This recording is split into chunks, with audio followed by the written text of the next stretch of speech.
shoot me if I will talk.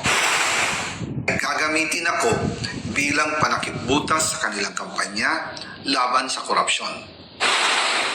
Hindi na ako mananahimik, ilalabas ko ang lahat ng katotohanan. May resibo, may ebidensya, at may pangalan.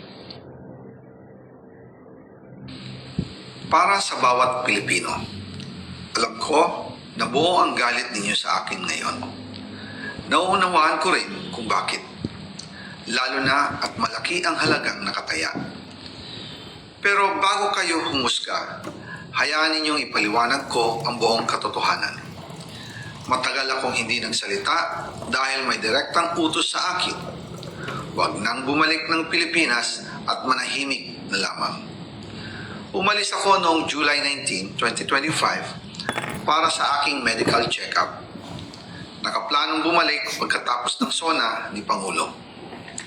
Pero habang papauwi na ako, tinawagan ako ni dating Speaker Martin Romualdez at sinabihan, "Stay out of the country.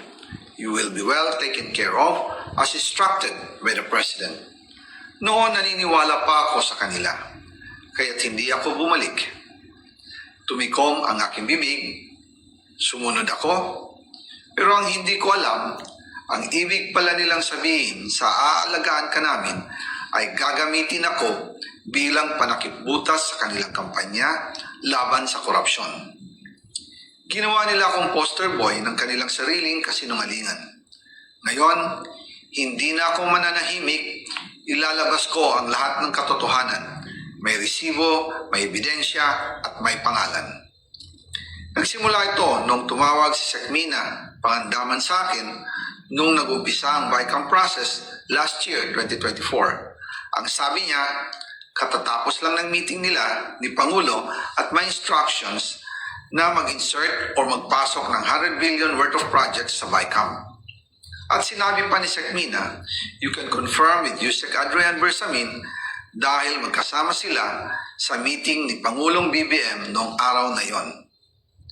Tinawagan ko po agad si Yusek Adrian Bersamin at tinanong ko kung may instruction na ba ang Pangulo na magpasok ng 100 billion during their meeting. Ang sabi niya ay totoo nga po. Right after our conversation, tinawagan ko po si dating Speaker Martin Romualdez at nireport ko ang instructions ng Presidente to insert the 100 billion projects. At sinabi niya sa akin, what the President wants, he gets. After ng ilang araw, nag-set po ng meeting si Sekmina Pangandaman at Yusek Adrian Bersamin sa amin ni dating Speaker Martin Romualdez sa Aguado Building in front of Gate 4 ng Malacanang at nandun din po si Yusek Jojo Cadiz. During the meeting, binigay po ni Yusek Adrian Bersamin ang listahan na worth 100 billion. Tinanong ko po si Yusek Adrian kung saan galing ang listahan. Ang sagot niya, galing kay PBBM mismo at binigay niya ito mula sa brown leather bag.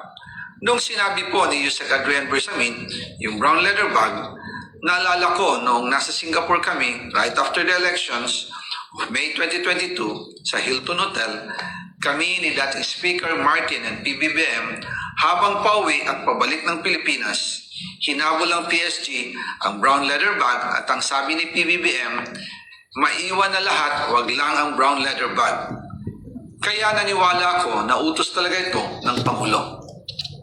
Pagkatapos ng ilang araw, I informed sina dating Speaker Martin Romualdez, Sekmina Pangandaman, Yusek Adrian Bersamin, and Yusek Jojo Cadiz na kung pwede 50 billion lang ang ipasok sa program funds dahil so sobra ang DPWH funds versus sa DepEd. In practice, hindi pwede na mas malaki ang budget ng DPWH kaysa edukasyon. And yung balance na 50 billion, ilagay na lang sa unprogram funds for the 2025 budget. Dahil Office of the President din ang nagre-release ng lahat ng unprogram funds. Pagkatapos ng isang araw, tinawagan ako ni Sekmina at sinabi ang mensahe ng Pangulo, ipasok ninyo yan dahil pinangako na sa akin ni Speaker Martin yan at hindi na pwedeng baguhin. Kumbaga, ang utos ng hari hindi pwedeng mabali. Again, I informed the Speaker and asked clearance about the instructions ng Pangulo. At ang sabi niya, wala tayong magagawa. Kaya po nagtataka ako kung bakit sinasabi ni Pangulo na hindi niya makilala ang budget, samantalang lahat na binawas at dinagdag sa mga ahensya ng gobyerno ay humihingi ng approval sa kanya si Sec. Mina Pangandaman.